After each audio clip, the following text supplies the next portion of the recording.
শেফা homeo চ্যানেলের সাথে যে যেখান থেকে যুক্ত রয়েছেন আমরা সকলের সুস্বাস্থ্য কামনা করছি। আপনাদের সাথে যুক্ত হয়ে নিজেকে ধন্য মনে করছি এবং গুরুত্বপূর্ণ একটা বিষয় নিয়ে আসছি, যা মায়ের গর্ভের শিশু থেকে শুরু করে মৃত্যু পথযাত্রী, যে বয়স্ক বৃদ্ধ পর্যন্ত যে সমস্যা আক্রান্ত হয় সেটা হচ্ছে গ্যাস্ট্রিকে কীভাবে আক্রান্ত হয় এবং কিভাবে হজম ক্রিয়া হয়, কিভাবে এর ঘরোয়া চিকিৎসা দিয়ে আমরা সুস্থ থাকতে পারি। এছাড়াও কিছু বোনাস আলোচনা থাকবে। শেষ পর্যন্ত ভিডিওটা কন্টিনিউ করে গেলে আশা করি এর অনেক বিষয় জানা সম্ভব হবে। প্রথমত, গ্যাস্ট্রিক হলে আমরা বুঝবো কিভাবে। গ্যাস্ট্রিক হলে আমাদের মুখের স্বাদ চলে যায়, রুচি কমে যায়, বমি বমি ভাব হয়, গলা বুক পেট জ্বালা পড়া করে, ফুলে থাকে বুকে এবং বুকের নিচে চাপ বোধ হয়, অস্বস্তি লাগে।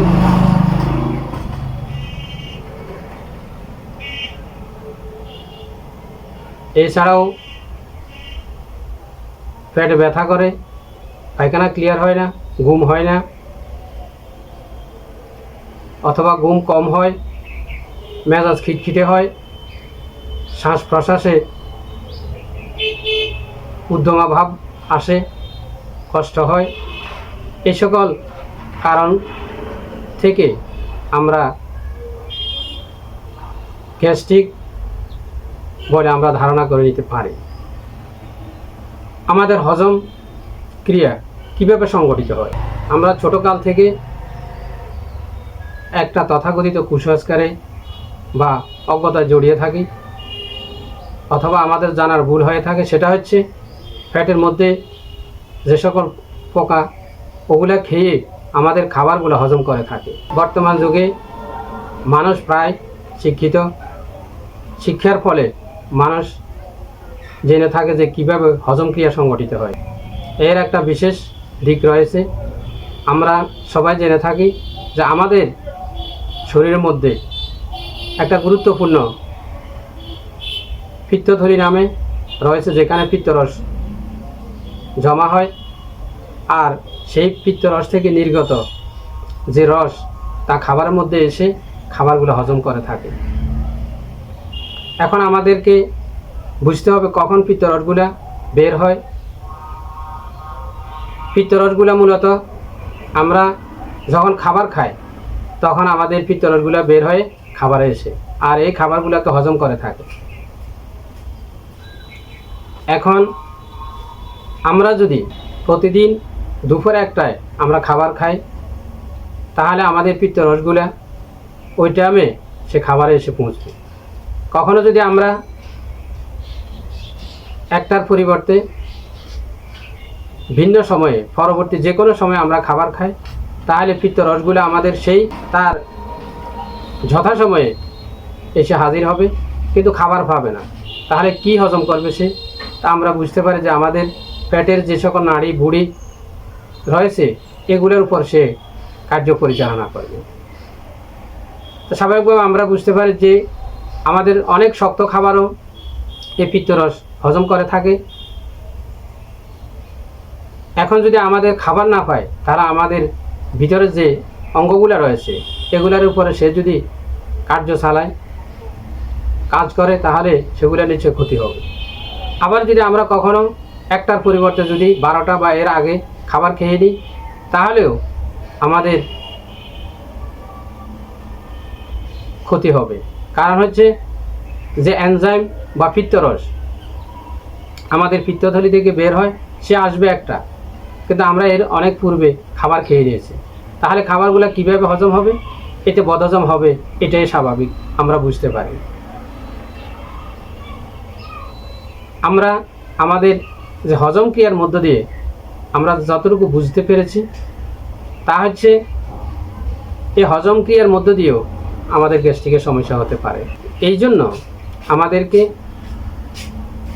যথাসময়ে খাবার গ্রহণ করতে হবে, তাহলে আমাদের হজম ক্রিয়া ত্রুটি হবে না, আমাদের গ্যাস্ট্রিকও হবে না। এছাড়াও আমাদের অতিরিক্ত খাবার বা অতিরিক্ত পানাহার থেকে আমাদের বিরত থাকতে হবে। যে কোনো অতিরিক্তই দোষের বা খারাপ। Excess is very bad. অতিরিক্তই খারাপ। আমাদেরকে অতি কথা মনে রেখে আমাদেরকে চলতে হবে জীবনের প্রতি ক্ষেত্রে। যেমন অতিরিক্ত খারাপ, আমাদের খাদ্যাভ্যাসের ক্ষেত্রেও অতিরিক্ত বিষয়টা খারাপ। যেমন অতিরিক্ত খাবার ভক্ষণ করা, অতিরিক্ত তৈল চর্বি জাতীয় খাবার খাওয়া, অতিরিক্ত আমাদের টক ঝাল মশলা জাতীয় খাবার গ্রহণ করা, অতিরিক্ত আমাদের লবণ খাওয়া, যে কোনো জিনিস অতিরিক্ত খাওয়া, অথবা অতিরিক্ত গরম খাবার গ্রহণ করা। এভাবে আমাদেরকে অতিরিক্ত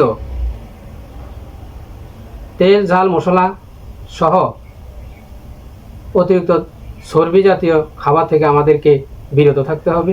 যদি আমাদের গ্যাস্ট্রিক হয়, এই গ্যাস্ট্রিকের কারণে আমাদের কী সমস্যা হতে পারে? আমাদের মুখ থেকে শুরু করে গলা, বুক, পেট, পায়খানা দরজা পর্যন্ত যে কোনো জায়গায় ঘা হয়ে যেতে পারে। এই ঘা হওয়ার পরিণতি হিসেবে কখনো আলসার ক্যান্সারও হতে পারে। এই গ্যাস্ট্রিক থেকে সুস্থতার জন্য, নিরাময়ের জন্য যদি আমরা ঘরোয়া কিছু নিয়মকানুন মেনে চলি, তাহলে আমাদের জন্য সেটা যেমন সহজ হবে এবং আমাদের সুস্থতার জন্য সেটা ভালো দিক হবে। সেজন্য আমাদেরকে যে বিষয়টা ঘরোয়া চিকিৎসা হিসাবে গুরুত্বপূর্ণ, তার মধ্যে রয়েছে আমাদেরকে স্বাস্থ্যসম্মত খাবার খাওয়া, আমাদেরকে পরিমাণ মতো পরিমিত পানি পান করা, সম্ভব হলে মাঝে মধ্যে ইসবগুলের ভুসি দিয়ে শরবত খাওয়া, কাঁচা কলা কাঁচা পেঁপের তরকারি খাওয়া, আবার কাঁচা পেঁপে কাঁচা কলা ছাড়াও আমাদেরকে পাকা কলা পাকা পেঁপে খাওয়া, আমাদের হালকা কুসুম মাঝে মধ্যে গরম পানি পান করা, হালকা কুসুম দুধ পান করা, আমাদেরকে সঠিক সময়ে খাবার গ্রহণ করা, সঠিক সময়ে আমাদেরকে ঘুমানো। আর ঘুমানোর আমাদের কিছু পদ্ধতি রয়েছে, যেটা একটা হলো সুন্নতি পদ্ধতি, যা পরে বলার সুযোগ হিসেবে আমি উপস্থাপন করব। এখন সেটা হচ্ছে আমাদের মাথার বালিশ যেন একটু উঁচা হয়, তাহলে আমাদের পেটের খাবারগুলো পেটে থাকবে, বুকের কাছে আসবে না। আমাদেরকে আঁশ জাতীয় খাবার খাওয়া, যেমন যে ছোলা ভেজে খাওয়া মাঝে মধ্যে, যার ফলে আমাদের পায়খানা ক্লিয়ার হবে। সুন্নতের অনুসরণ করেও আমরা আমাদের যে গ্যাস্ট্রিক নামক মারাত্মক ব্যাধি থেকে আমরা নিষ্কৃতি পেতে পারি। সুন্নত হচ্ছে পেটেরকে 3 ভাগে ভাগ করে খাওয়া, 1 ভাগ খাওয়া, 1 ভাগ পানি, 1 ভাগ খালি রাখা।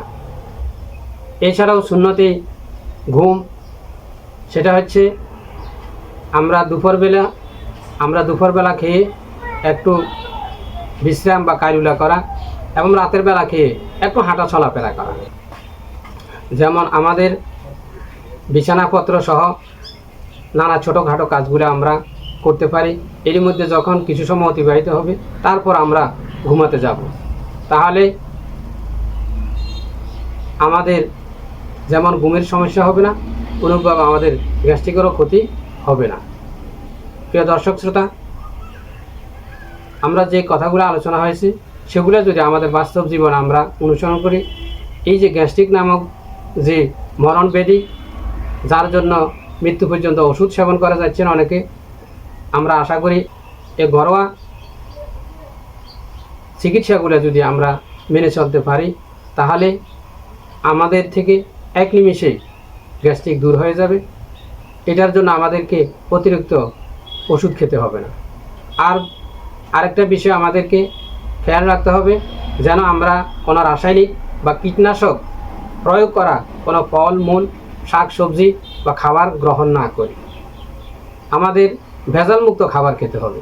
কারণ হলো আমাদের শরীর সম্পূর্ণ প্রাকৃতিক, কিন্তু এর সাথে যদি কৃত্রিম রাসায়নিক কীটনাশক সহ যে কোনো বিষয় আমাদের শরীরের জন্য এটা ভয়ঙ্কর ক্ষতি আনতে পারে। শুধু গ্যাস্ট্রিক কেন, যে কোনো রোগী হতে পারে। আমরা আমাদের এই গ্যাস্ট্রিক নামক ভয়ঙ্কর ব্যাধি থেকে, সমস্যা থেকে আমরা নিষ্কৃতি চেয়ে সুস্বাস্থ্য কামনা করে বিদায় নিচ্ছি। সবাই সুস্থ থাকুন, ভালো থাকুন।